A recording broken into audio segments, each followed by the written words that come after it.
नमस्कार दोस्तों, आज हम एक ऐसे केस की बात करने वाले हैं जिसमें एक लड़की का खून हो जाता है। पुलिस को उसकी लाश भी मिल जाती है और पुलिस को ये भी पता होता है कि खूनी कौन है, लेकिन पुलिस उसे पकड़ नहीं पाती। अब आपके मन में ये सवाल आ रहा होगा, अगर पुलिस के पास कातिल की पूरी जानकारी थी, पूरे सबूत थे, तो पुलिस उसे अभी तक अरेस्ट क्यों नहीं कर पाई थी। दरअसल ये केस ही बड़ा अजीबोगरीब है। जब आप इस केस की कहानी के बारे में जानेंगे तब आप भी चौंक जाएंगे।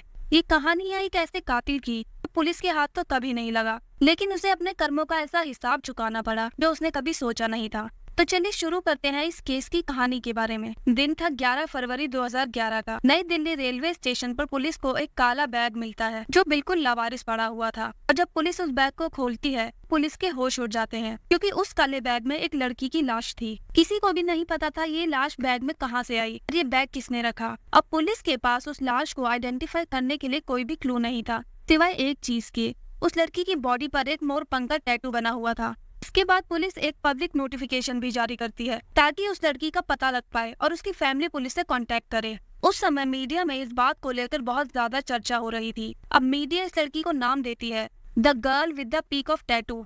अब 13 दिन ऐसे ही बीत जाते हैं, लेकिन कोई भी उस लड़की को आइडेंटिफाई करने के लिए पुलिस के सामने नहीं आता। अब जिस दिन पुलिस उस लड़की का अंतिम संस्कार करने जा रही होती है, उसी दिन एक आदमी पुलिस के सामने आता है और वो आदमी उस लड़की का पिता अपने आप को बताता है। और वो आदमी बताता है कि मैं उस लड़की का पिता हूँ जिसका नोटिफिकेशन आपने जारी किया था। और फिर इतने दिनों बाद पुलिस को उस लड़की का नाम पता चलता है, नीतू सोलंकी। अब पुलिस आगे की जांच शुरू करती है और नीतू सोलंकी के बारे में पता लगाती है। और नीतू सोलंकी के बारे में पता लगाने के लिए उसके दोस्तों और रिश्तेदारों से संपर्क करती है। और नीतू की बहन अलका से बात करते हुए पुलिस को पता चलता है कि नीतू एक लॉ ग्रेजुएट स्टूडेंट थी। उसे कोई भी ऐरा गैरा व्यक्ति छेड़ नहीं सकता था, क्योंकि वह तुरंत ही पलटकर उसका जवाब देती थी। नीतू 2010 तक एक कॉल सेंटर में जॉब किया करती थी, और फिर अचानक एक दिन वो अपनी फैमिली को बताती है उसे जॉब के लिए सिंगापुर से एक कॉल आया है और वो सिंगापुर जाकर शिफ्ट हो रही है। अब पुलिस ये बात सुनकर हैरान रह जाती है कि अगर नीतू की जॉब सिंगापुर में लगी थी तो उसकी लाश यहाँ नई दिल्ली रेलवे स्टेशन पर क्या कर रही थी। नीतू की फैमिली भी बहुत ज्यादा चौंक जाती है कि आखिरकार नीतू यहाँ कैसे आई। पुलिस ने नीतू की पिक्स अखबार और मीडिया में भी दी थी, लेकिन फिर भी नीतू के परिवार को लगता है कि अगर वो सिंगापुर में है तो यहाँ उसकी लाश कैसे मिल सकती है।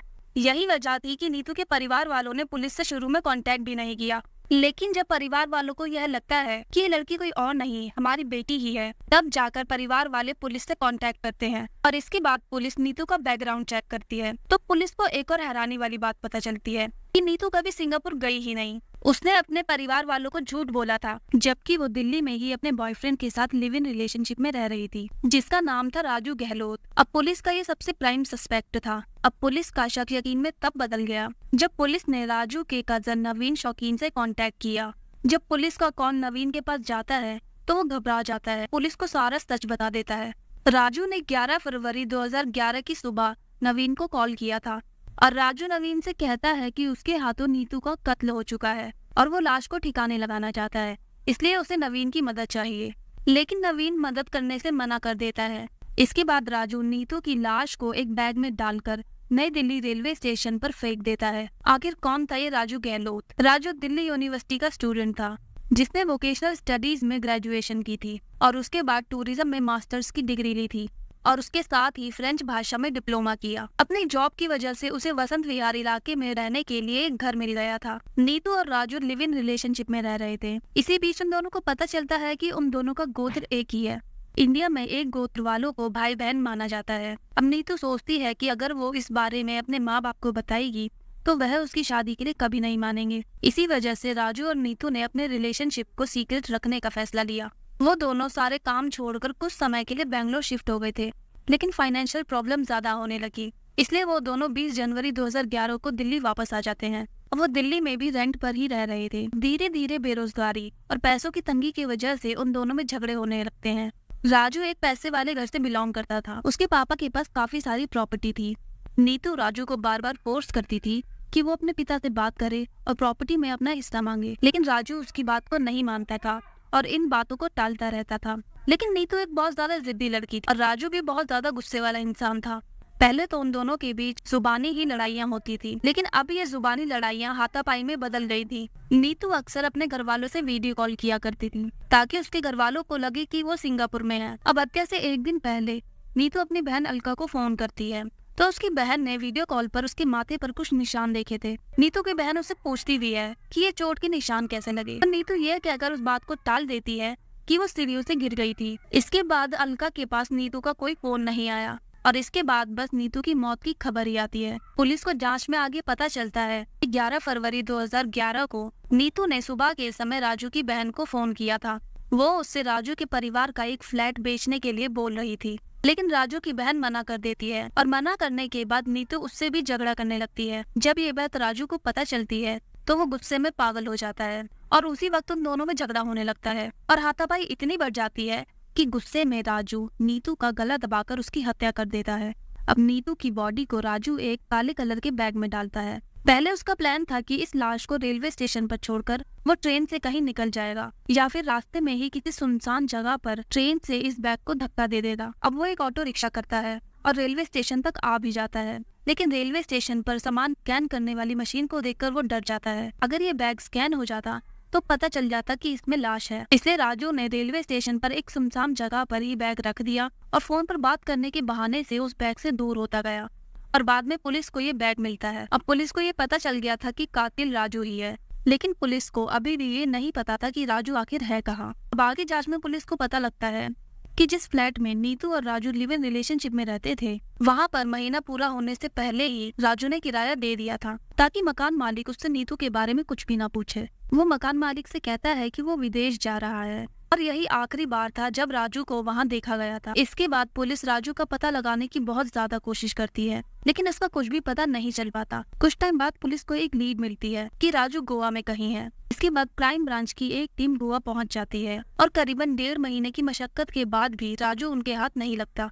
राजू के परिवार वाले भी पुलिस के टच में थे। उनके पास एक लेटर आता है जिसके बारे में पुलिस को पता चलता है। उस लेटर में एक सिम कार्ड मिलता है। उसमें लिखा था, इस सिम को फोन में डालकर भाई मुझसे बात करो। ये सिम मुंबई के परेल एड्रेस पर रजिस्टर था। पुलिस वालों को अभी भी उम्मीद थी कि राजू उन्हें वहां मिल जाएगा, इसलिए पुलिस वाले वहां पर छापा मारते हैं। लेकिन पता चला कि स्टेशन के बाहर सिम बेचने वाले के नाम पर इस सिम को लिया गया था। राजू ने पुलिस वालों को इस बार भी चकमा दे दिया था। अब पुलिस राजू को खोजते हुए नेपाल भी चली गई, लेकिन उन्हें वहाँ भी राजू का कुछ भी पता नहीं चलता। इस बीच राजू करीबन 15 मोबाइल और सिम कार्ड का यूज करता है, जिससे पुलिस वाले भी कंफ्यूज हो जाते हैं और यही वजह थी कि राजू उनके हाथ नहीं लगा। राजू गहलोत दिल्ली पुलिस की वांटेड लिस्ट में आ चुका था और इस पर 2 लाख रुपए का इनाम भी रखा गया था ताकि कहीं से तो राजू की कोई लीड मिल सके, लेकिन राजू तब भी नहीं मिला। अब ऐसे ही कुछ दिनों तक राजू और पुलिस के बीच चूहे बिल्ली का खेल चलता रहता है, लेकिन अब पुलिस का हौसला भी टूट रहा था। पुलिस ये समझ रही थी कि राजू ने अपनी चालाकियों की वजह से हमें चकमा दे दिया है, लेकिन क्या राजू सच में पुलिस को चकमा दे रहा था? अब ऐसे ही वक्त निकलता रहा और नीतू सोलंकी मर्डर केस को अब 8 साल निकल चुके थे। इस केस पर सबसे ज्यादा समय बिताने वाले अफसर को अचानक 25 जून 2019 को एक कॉल आया। कॉल पर उस व्यक्ति ने कहा, जिस आदमी की आपको तलाश है वो गुड़गांव के पारस हॉस्पिटल में एडमिट है। पुलिस वालों को पता चल गया था कि कॉलर किसी और की नहीं बल्कि राजू गहलोत की ही बात कर रहा है। इसके बाद पुलिस गुड़गांव के पारस हॉस्पिटल पहुंचती है, लेकिन वहां भी उनके हाथ कुछ नहीं लगा क्योंकि राजू गहलोत ने इस दुनिया को हमेशा के लिए टाटा बाय बाय कर दिया था। हॉस्पिटल पहुंचकर पुलिस को सिर्फ यही एक बात पता नहीं चली, बल्कि और भी कई बातें पता चली जिनको सुनकर पुलिस के होश उड़ गए।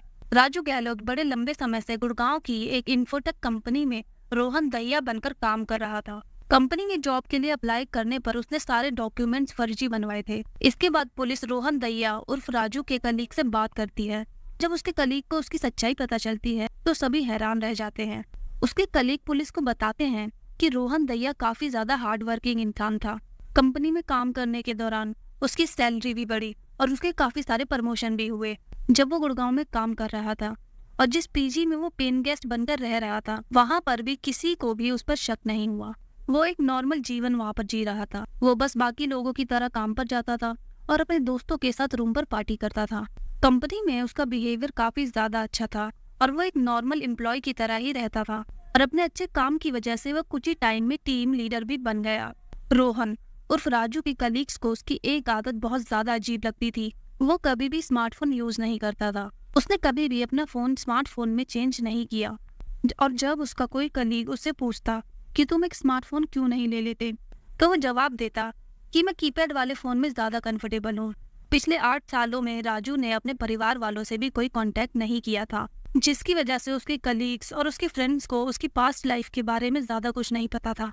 अब अचानक राजू को लिवर सिरोसिस की प्रॉब्लम होने लगी, जिसका इफेक्ट उसकी किडनियों पर पड़ा, जिसकी वजह से उसके कलीग ने ही कंपनी की एक इंश्योरेंस पॉलिसी के चलते उसे हॉस्पिटल में एडमिट करवाया। राजू अपना पूरा नाम बताने से डॉक्टर से भी झिझक रहा था, लेकिन अब उसे पता लग जाता है कि उसका अंत होने वाला है, इसलिए वो अपनी सारी सच्चाई डॉक्टर्स को बता देता है।